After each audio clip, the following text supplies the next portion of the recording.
Good morning students, how are you? I hope you all are safe at home and doing your study perfectly and regularly. Previous video में हमने chapter number 2 start किया था जिसका name था micro organisms, friends and foe. Micro organisms यानी कि जो सूक्ष्म जीव होते हैं। ऑर्गेनिज्म वर्ड जो है ना वो लिविंग के लिए आता है।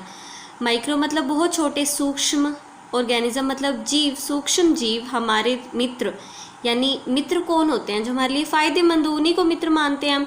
तो सूक्ष्म जीव हमारे मित्र भी हैं, मतलब हमारे फ़ायदे के लिए भी हैं। और फो मतलब हमारे शत्रु भी हैं, मतलब हमारा नुकसान भी करते हैं। इस चैप्टर में सबसे पहले तो हमने पढ़ा था कि माइक्रो ऑर्गेनिजम्स होते क्या हैं। हमने देखा था कि those organisms which are too small to be seen without a microscope are called micro organisms. वो ऑर्गेनिजम्स या फिर वो जीव विच आर टू स्मॉल, वो इतने छोटे हैं, to be seen without a microscope, कि उन्हें बिना माइक्रोस्कोप के तो देखा ही नहीं जा सकता, आर कॉल्ड माइक्रो ऑर्गेनिजम्स। उन्हें क्या बोलते हैं हम? Micro organism. तो एक क्वेश्चन ये बना था कि माइक्रो ऑर्गेनिजम्स को देखने के लिए कौन सा इंस्ट्रूमेंट यूज़ किया जाता है, तो आपने क्या बताना था? माइक्रोस्कोप का यूज़ करते हैं। माइक्रो ऑर्गेनिजम्स को माइक्रोस्कोप के बिना नहीं देखा जा सकता, क्योंकि वो इतने छोटे हैं ना साइज़ में कि हमारी आइज़ उन्हें देख ही नहीं पाती। लेकिन हमें पता कैसे चलता है फिर माइक्रो ऑर्गेनिजम्स की हमारे चारों तरफ हैं? माइक्रो ऑर्गेनिजम्स का पता हमें उनके एक्शंस के द्वारा पता चलता है। माइक्रो ऑर्गेनिजम्स क्या करते हैं? कई बार हमारे खाने को ख़राब कर देते हैं, या फिर हमें बीमारी से इन्फेक्ट कर देते हैं, मतलब हमारे अंदर डिजीज़ कॉज कर देते हैं। तो हमें पता चलता है कि हमारे चारों तरफ माइक्रो ऑर्गेनिजम्स की क्या है? प्रेजेंस है। अब कुछ माइक्रो ऑर्गेनिजम्स हमारे लिए हार्मफुल होते हैं, कुछ माइक्रो ऑर्गेनिजम्स हमारे लिए क्या होते हैं? फ़ायदेमंद होते हैं।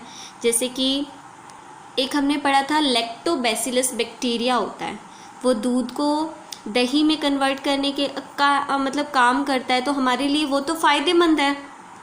एक था राइजोबियम बैक्टीरिया जो नाइट्रोजन फिक्सेशन में हेल्प करता है।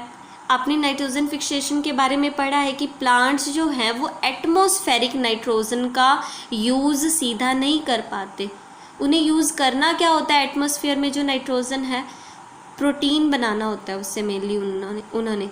तो वो नाइट्रोजन का यूज़ डायरेक्टली एटमॉस्फेयर से नहीं कर पाते प्लांट्स वगैरह। तो सॉइल में एक बैक्टीरिया होता है जिसका नेम होता है राइजोबियम बैक्टीरिया। तो राइजोबियम बैक्टीरिया क्या करता है? एटमॉस्फेयर की जो नाइट्रोजन है ना उसको सॉइल में फिक्स कर देता है, मतलब उस नाइट्रोजन को जो एयर में है उसकी कंपाउंड्स बना के सॉइल में मिक्स कर देता है। जब सॉइल में मिक्स करेगा तो प्लांट्स की रूट्स तो वही है ना, तो प्लांट्स की रूट्स मतलब जड़ें अब उस नाइट्रोजन के कंपाउंड्स को अंदर ले लेती हैं अपने, और उससे वो प्रोटीन्स बना लेती हैं। ठीक है, तो इसे बोलते हैं हम नाइट्रोजन फिक्सेशन।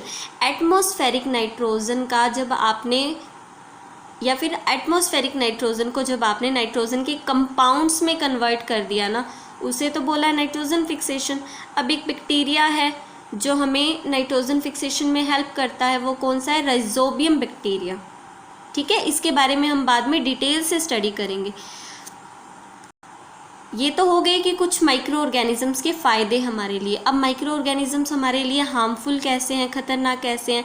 हमने पढ़ा था कि कुछ बैक्टीरिया ऐसे होते हैं जो क्या करते हैं? डिजीज़ कॉज करते हैं। जैसे बैक्टीरिया हो गया, वायरस तो नो डाउट आजकल वायरस ने तबाही मचा रखी है, तो ये भी तो एक माइक्रो ऑर्गेनिज्म ही है। फंगाई हो गई, एल्गी हो गई, ये सब कुछ ऐसी चीज़ें हैं that are harmful to us, जो हमारे लिए क्या है? हार्मफुल होती हैं। तो माइक्रो ऑर्गेनिजम्स के जितने फ़ायदे हैं ना उतने ही नुकसान भी हैं। Micro organisms are also useful to us as well as harmful. हमने मेजर ग्रुप्स पढ़े थे माइक्रो ऑर्गेनिजम्स के कि माइक्रो ऑर्गेनिजम्स को कितने ग्रुप्स में क्लासीफाई किया जा सकता है। हमने 5 मेजर ग्रुप्स पढ़े थे।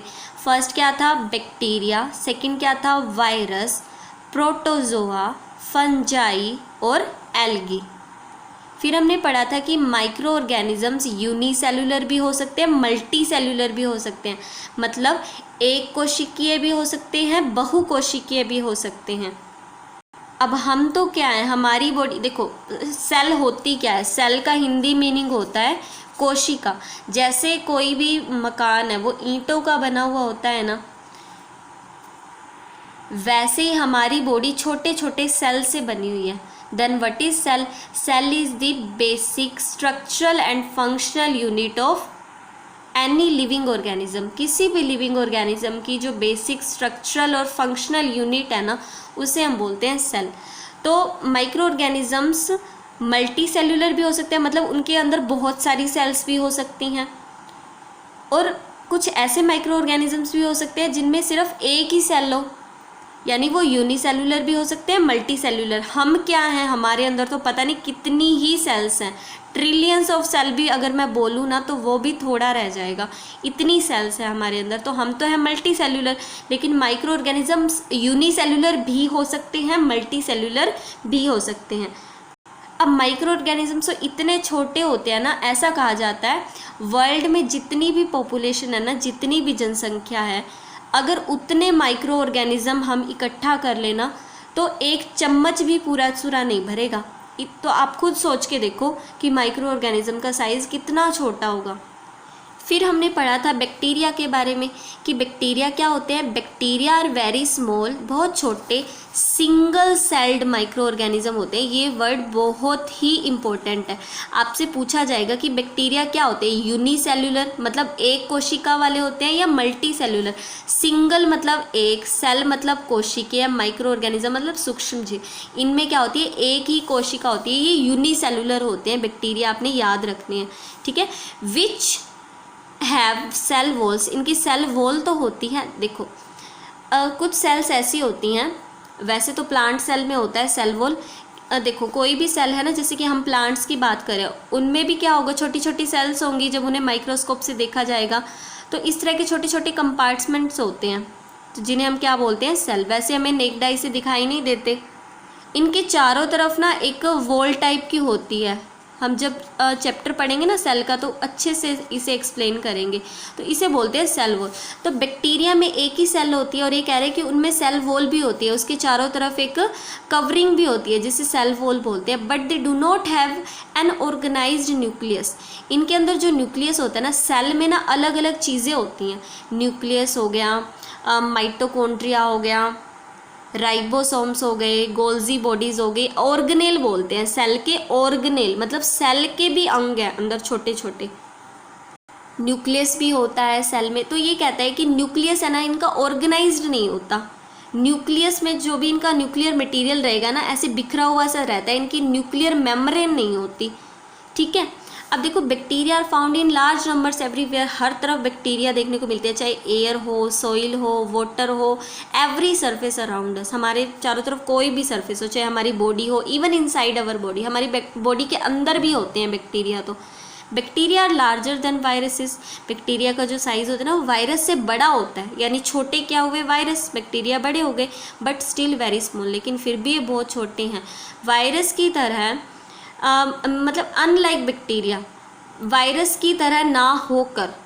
वायरसेस तो आपको मैंने बताया था कि लिविंग और नॉन लिविंग की बाउंड्री लाइन पर है, कि ना तो उन्हें लिविंग बोल सकते हैं पूरी तरह से, ना तो पूरी तरह से नॉन लिविंग बोल सकते हैं। जब वो किसी की बॉडी में एंटर कर जाते हैं तो लिविंग की तरह होते हैं। जब किसी की बॉडी के बाहर रहते हैं ना, मतलब जब तक उन्हें किसी की बॉडी नहीं मिलती एंटर करने के लिए, वो नॉन लिविंग की तरह एक्ट करते हैं। तो बैक्टीरिया जो होते हैं ना, वो फीड करते हैं, मूव करते हैं, रेस्पायर करते हैं, एज वेल एज रिप्रोड्यूस करते हैं ऑन देयर ओन। मतलब खुद को ही रिप्रोड्यूस करते हैं, अपने जैसे और बैक्टीरिया पैदा करते हैं। लेकिन जो वायरस होता है ना, वो रेस्पिरेशन नहीं करता, फीड नहीं करता। वो सिर्फ जब उसको किसी की होस्ट बॉडी मिल जाएगी, मतलब जब उसे किसी और का शरीर मिल जाएगा ना एंटर करने के लिए, तभी वायरस क्या करता है, रिप्रोडक्शन करता है। There are mainly 3 groups of bacteria. हमने पढ़ा था कि शेप के बेसिस पर 3 तरह के बैक्टीरिया होते हैं। स्फेरिकल मतलब गोल शेप में बैक्टीरिया, रोड की शेप में जैसे ये है। ये तो हाईली मैग्नीफाइड पिक्चर है, पता नहीं कितने बार उसे मैग्नीफाई किया गया तब ये बैक्टीरिया दिखाई दे रहे हैं। तो रोड शेप में होते हैं। एक स्पाइरल बैक्टीरिया होते हैं, स्पाइरल की शेप में इस तरह से होते हैं, स्प्रिंग लाइक स्ट्रक्चर, स्पाइरल जैसे। The 2 common example of bacteria, 2 common example, एक है लैक्टोबैसिलस बैक्टीरिया जो दूध को दही बनाता है, राइजोबियम बैक्टीरिया जो नाइट्रोजन फिक्सेशन में हेल्प करता है सॉइल में, ल्यूगिमिनस जो प्लांट्स होते हैं उनके रूट्स में मिलता है। इसके बारे में हम आगे डिटेल से स्टडी करेंगे, इसके बारे में एक टॉपिक है। Some of the bacteria are useful help in making foods. कुछ बैक्टीरिया फूड बनाने में भी हेल्प करते हैं, जैसे कि दही बनाने में हमने देखा।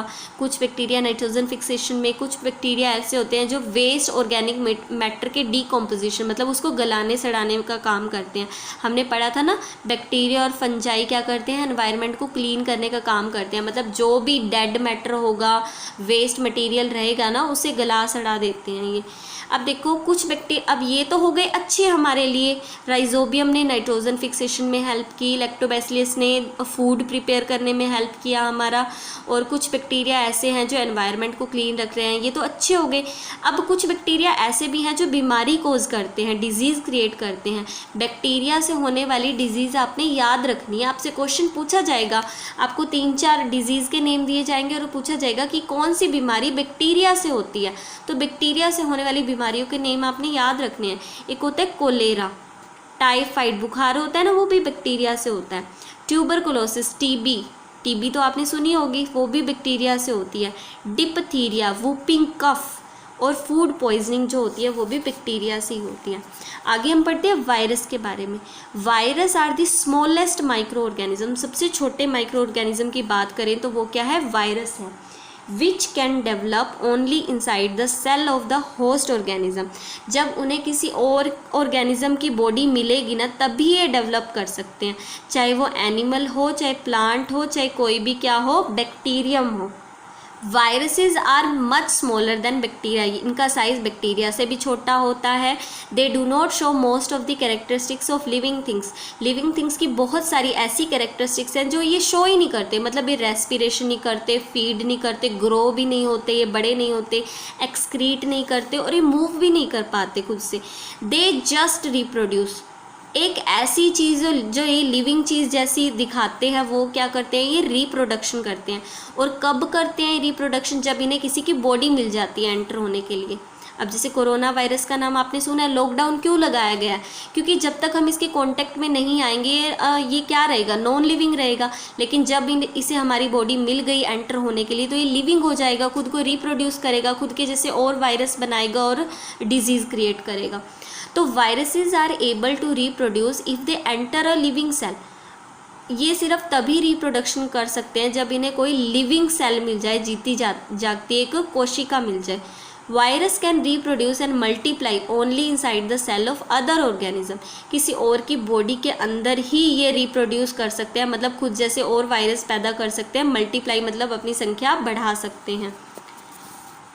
As long as viruses are outside the living cell, they behave as non-living things. जब तक किसी की बॉडी नहीं मिलेगी ना, ये नॉन लिविंग की तरह एक्ट करेंगे। बट एज सुन एज जैसे ही viruses enter the living cell of other organism, किसी और ऑर्गेनिज्म की इन्हें बॉडी मिल गई ना, they start behaving as living by carrying out the process of reproduction. तो ये लिविंग थिंग्स की तरह बिहेव करना स्टार्ट कर देंगे। और कौन सी प्रोसेस करेंगे, रिप्रोडक्शन, मतलब खुद के जैसे और वायरस क्रिएट करेंगे। Due to these reasons viruses are said to on the boundary line. Virus को बोला जाता है कि ये तो बाउंड्री लाइन पर है, लिविंग थिंग्स और नॉन लिविंग थिंग की बाउंड्री पर है। मतलब ना तो पूरी तरह से लिविंग है, ना पूरी तरह से ये नॉन लिविंग है। Viruses are the agents of disease. मतलब ये डिजीज़ फैलाते हैं, ये एजेंट हैं डिजीज़ के, डिजीज़ फैलाने का ये काम करते हैं। Viruses cause a variety of disease. बहुत सारी बीमारियां फैलाते हैं वायरस। अब ह्यूमन डिजीज़ सच एज, जो मनुष्यों में होती है जो डिजीज़ वायरस के कारण, कॉमन कोल्ड, ये आम सर्दी जुकाम होता है ना, ये भी वायरस के कारण होता है, कॉमन कोल्ड। इन्फ्लुएंजा, फ्लू जिसे बोलते हैं। मीजल्स, जो एक खुजली, दाद खुजली वगैरह हो जाते हैं ना, इसका टीका भी लगाया जाता है, वो वायरसेस के कारण ही होता है। पोलियो हो गया, ये वायरस के कारण। Chicken pox, small pox, all are caused by virus, virus के कारण ही होते हैं। ठीक है। अब the two example of virus are common cold virus and human immunodeficiency virus. Common cold virus cause common cold, एक कॉमन कोल्ड वायरस है जिसके कारण तो क्या होगा, सर्दी जुकाम ही होगा, कॉमन कोल्ड होगा। और HIV के कारण क्या होता है, HIV की फुल फॉर्म है ह्यूमन इम्यूनोडेफिशिएंसी वायरस। इसके कारण क्या होती है, एड्स आपने बीमारी सुनी होगी, acquired immuno deficiency syndrome. HIV virus के कारण क्या होती है, एड्स हो जाती है। अब जो वायरस डिजीज़ क्रिएट करते हैं ना, वो एंटीबायोटिक्स दवाएं देने से ठीक नहीं हो सकती। एंटीबायोटिक्स से तो छोड़ो, मतलब इनका इलाज तो मेरे को लगता है वैक्सीन से भी पूरा सूरा नहीं हो पाएगा, इतने खतरनाक होते हैं ये वायरस। ठीक है, बस एक ही इलाज है, अपनी इम्यूनिटी स्ट्रॉन्ग रखो कि आपकी बॉडी इन वायरसेस का अटैक सहन कर पाए और इनके खिलाफ फाइट कर सके बस। अब आगे देखो, प्रोटोजोआ क्या होते हैं, ये भी एक माइक्रो ऑर्गेनिज्म का ही एक हम कह सकते हैं क्लासिफिकेशन में ही आता है। प्रोटोजोआ माइक्रो ऑर्गेनिज्म ही है ये। तो प्रोटोजोआ क्या होता है, protozoa are a group of single celled micro organism. ये भी क्या होता है, यूनिसेलुलर होता है, एक ही सेल होती है। Which are classified as animals, ये एनिमल्स की कैटेगरी में आते हैं।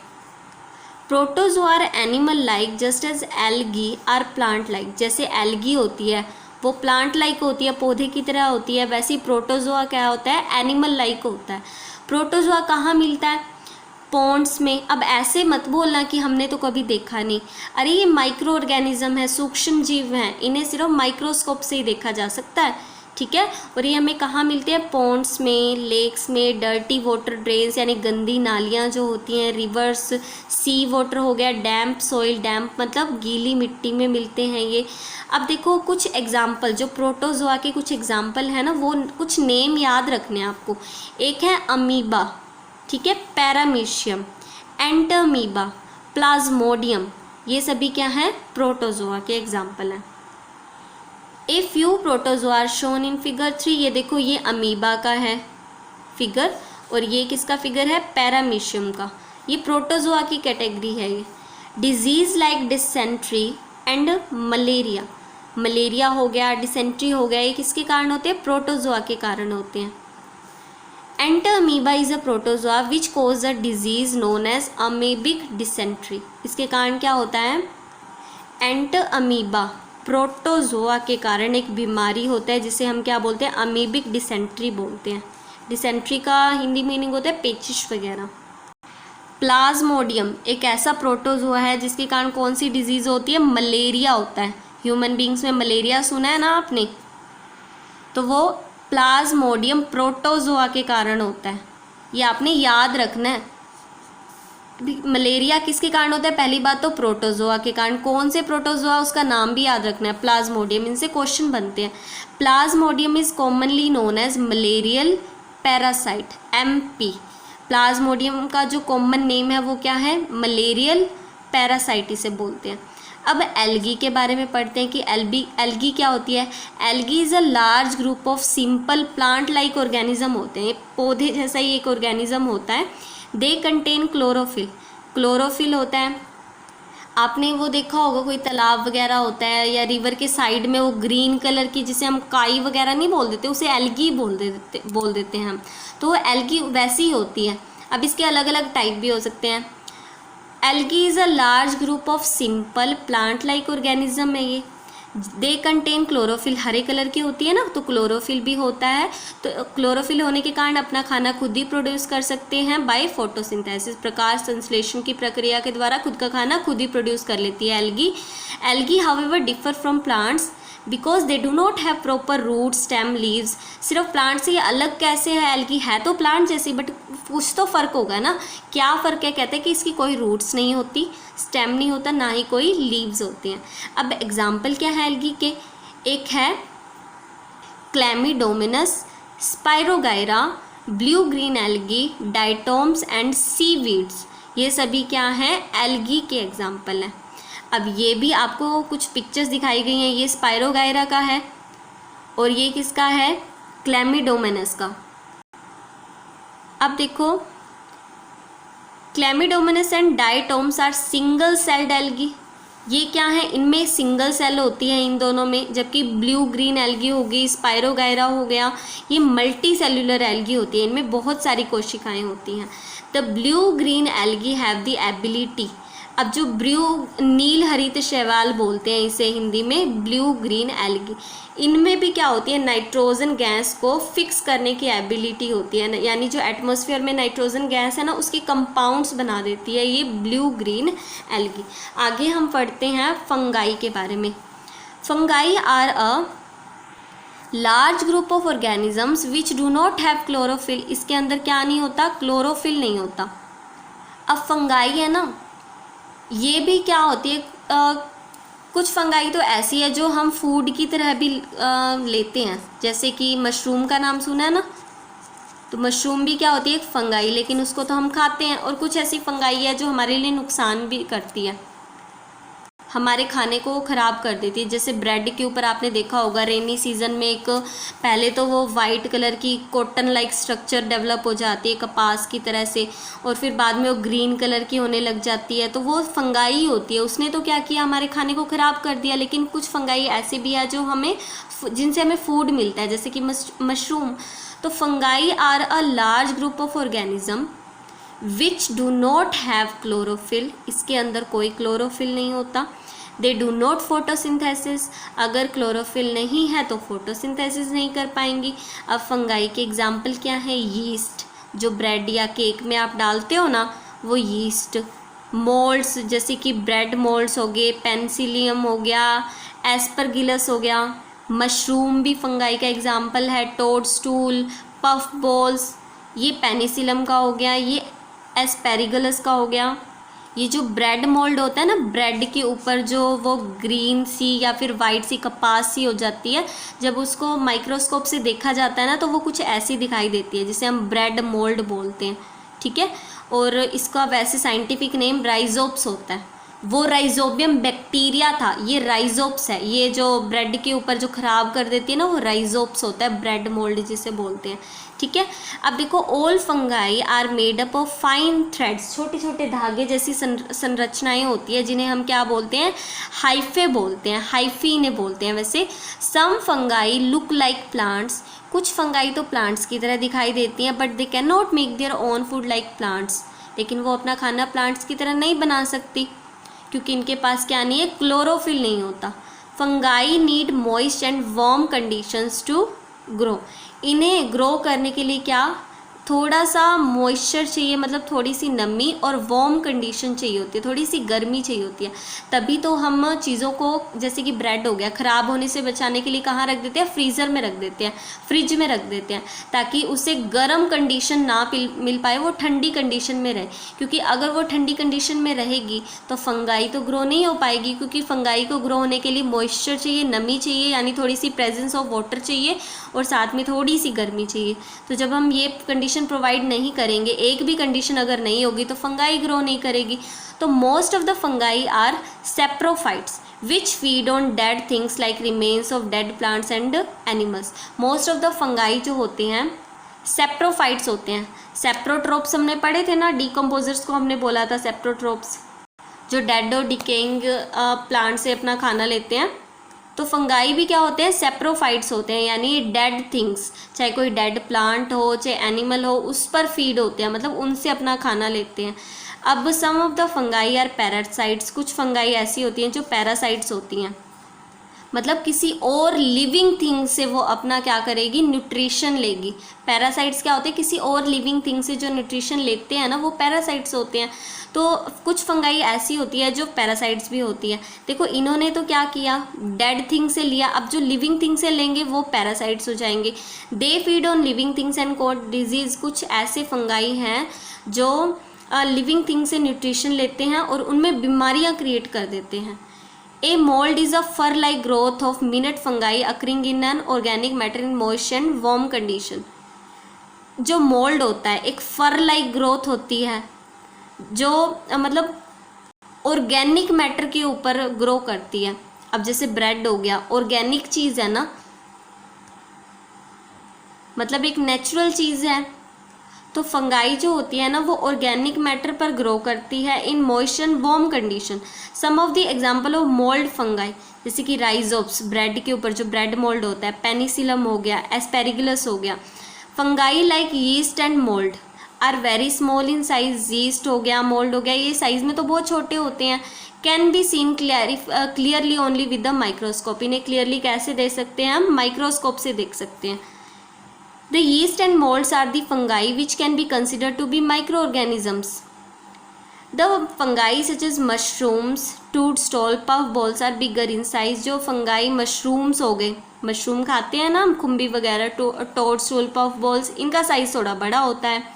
Some of the human disease caused by fungi are ringworm, दाद वगैरह हो जाता है, ringworm हो गया, एथलीट फुट हो गया जिसे हाथी पाँव कहते हैं, जैसे पैरों में कई बार उंगलियों के बीच में वो मांस सा सड़ने नहीं लग जाता, एथलीट फुट जिसे बोलते हैं।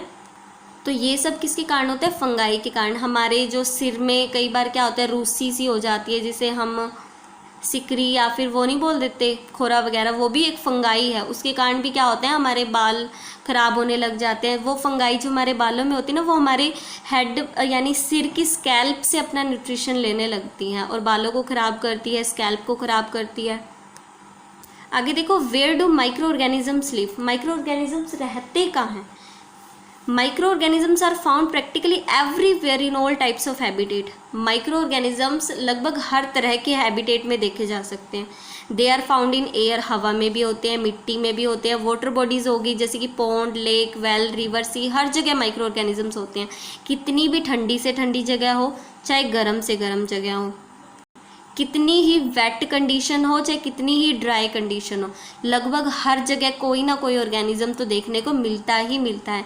Micro organism can live and survive in almost all the kinds of environment like hot spring, चाहे गर्म झरने हो, आइस कोल्ड वाटर हो, चाहे गर्म हो चाहे ठंडा हो, सेलाइन हो चाहे फ्रेश हो, ठीक है, डेजर्ट वाला हो चाहे मार्शी लैंड हो, कैसी भी हो, कोई ना कोई माइक्रो ऑर्गेनिज्म तो वहाँ होता ही होता है। They also occur in dead and decomposed organic matter. ये कहाँ होते हैं, डेड और डीकम्पोज्ड ऑर्गेनिक मैटर में भी होते हैं। बैक्टीरिया हो गए, फंगाई हो गए, वहाँ भी देखने को मिलते हैं। Micro organisms are present inside the human body and that of other animals. Human body के अंदर और दूसरे एनिमल्स की बॉडी के अंदर भी होते हैं। Micro organisms also live as parasite on other living things including us. दूसरे पैरासाइट्स मतलब पैरासाइट की तरह एक्ट करते हैं, दूसरे लिविंग थिंग्स से भी अपना न्यूट्रिशन लेते हैं, चाहे वो हम ही क्यों ना हो।